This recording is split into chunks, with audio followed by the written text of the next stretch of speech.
Okay. Thank you. 1-800-LAW-LINK. 1-800-529-5465. Hi, you're on the air. Hello? Hello? Yeah. Hello? Yes, good afternoon. Hey, what's up? Good afternoon. Yes, good afternoon. What's up? Hey. Good afternoon. Yes, you hear me? Yes, I'm hearing you now. Okay. What's going on? Tell me your question. Yes, I have 2 trinkets drive already. And I want to travel. Is it okay for me? I don't know. What were you arrested for and what was the outcome? Drink and drive. Drinking and driving. Generally, a DUI is not an inadmissible offense, but again, what I always say is a lot of times people don't even know what they pled guilty to. They're not, even though they think they know what happened, they're not 100% sure what happened.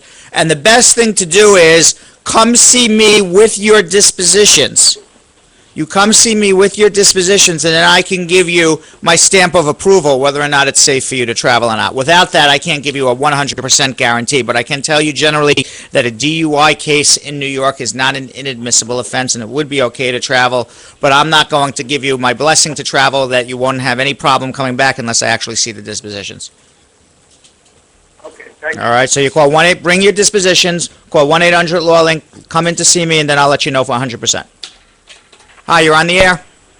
Yes, hi, Brad. Yes. How are you? Good, how are you? Old client. Anyway. You're an old client? What did I do for you in the past? You don't have to tell your name, but what did I do for you? My friends, couple of my friends I bring there, you're still working on that one of them case. Okay. But my case now is my brother. My mom filed for him. Mm-hmm. He didn't want to go home, so they did the I-485. He was accepted. We went to the interview and everything. Right. When we got the interview, Brad, we can't find anything in 2000. That he was physically here. Right, proof that you were here in December of 2000. Physical presence. Right. Brad, we can't find anything. Did he ever go to a doctor? Even the doctor saying that he can't go back 5 years. Doctor's got to have records more than 5 years. This girl is telling I'm telling you, the girl is telling me she can't find nothing, and that's the only thing we can rely upon. We have But did he go to a doctor back in the day? 2001, 2002 coming down. With 2000, we don't have anything. So he has a doctor. He's got a doctor from 01, but not from 2000. When did he come here to America? 96. Okay. Well, how old was he at the time? 40-something. 40-something. And did he work? Did he sign a lease? Where did he live? Nothing. We didn't do nothing. Because at the time we didn't know. So for 4 years, the guy didn't exist here. He didn't try to get a bank account. He didn't. No, but we have other stuff from like doctor papers, insurance paper. We have letter with 2000, but they're very pale. We have this stamp, the envelope stamp dated to him. We have a stamp dated to him, and the 2000 is very pale and old. I'll tell you what you do. I'll tell you what you do. Mm-hmm. Okay, come in with what you have. Let me take a look at it. I want to ask you something off the air, though. Well, I can't talk to you off the air, but when you come in for a consultation, obviously we're not going to do the consultation on the air, and we'll be happy to ask. We came in Saturday for the consultation. We ain't working right now. I lost my job, and that's that. I came to come see you after we came started with a certain amount of money. Oh, okay, fine. So what? We're begging if we can get if you could start us. Okay, tell us. All right, so then this is what you do, because it's a free consult. If you came in this past Saturday, you obviously saw Nancy. You didn't see me. So it's a free consultation. If you come in, if you have other questions and you want to come see me after your initial consultation, it's a free consultation for the whole week.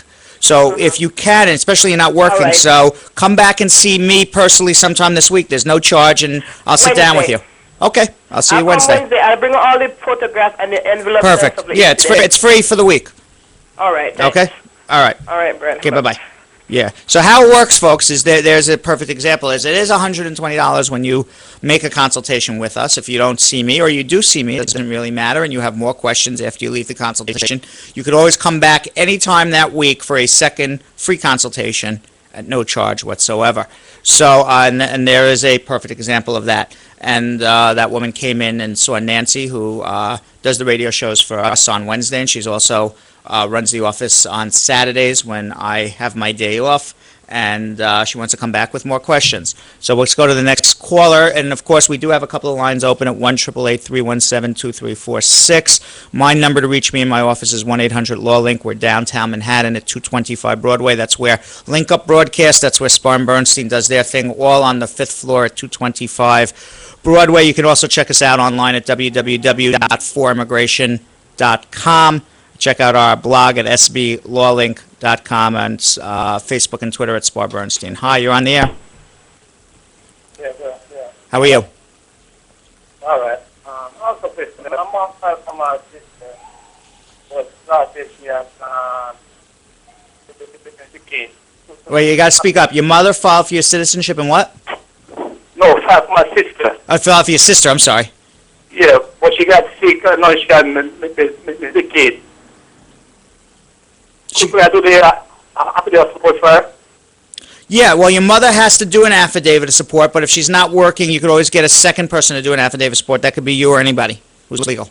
Yeah. All right? So that's perfectly fine. Okay. So your mother would sign All an right, affidavit. Your mother would sign an affidavit of support showing no income, and then a second Yeah. affidavit of support by you. Okay. All right? All right, thank you. All right, good luck. Hi, you're on the air.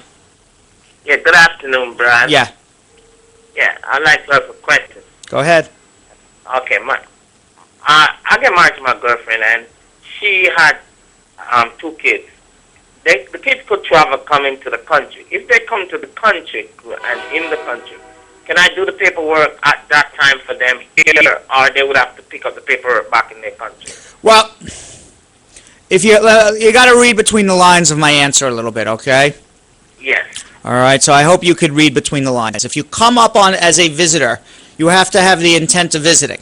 So you can't come up as a visitor with the intent of getting your green card, because then you would be lying to the government at the airport. You would be saying, I'm here to visit the Empire State Building, Walt Disney World, my grandmother, whatever your purpose of visiting is, when your true intent inwardly is to get a green card. And the way the government would prove that is if within... Brad, hold a minute. Hear me, I'm not on the ear. I'm just telling you, I'm not on the ear. I'm not on the air. Yeah. Am I I on don't know. Hello? Where am I? It's just, yes. No, we're on the air. We're on the Okay, air. well, Okay, maybe it's your radio. But Yeah. we'll go to the next caller. And we'll see if I'm on the air. But appears that everybody hears me. But and Marvin is giving me the thumbs up or good.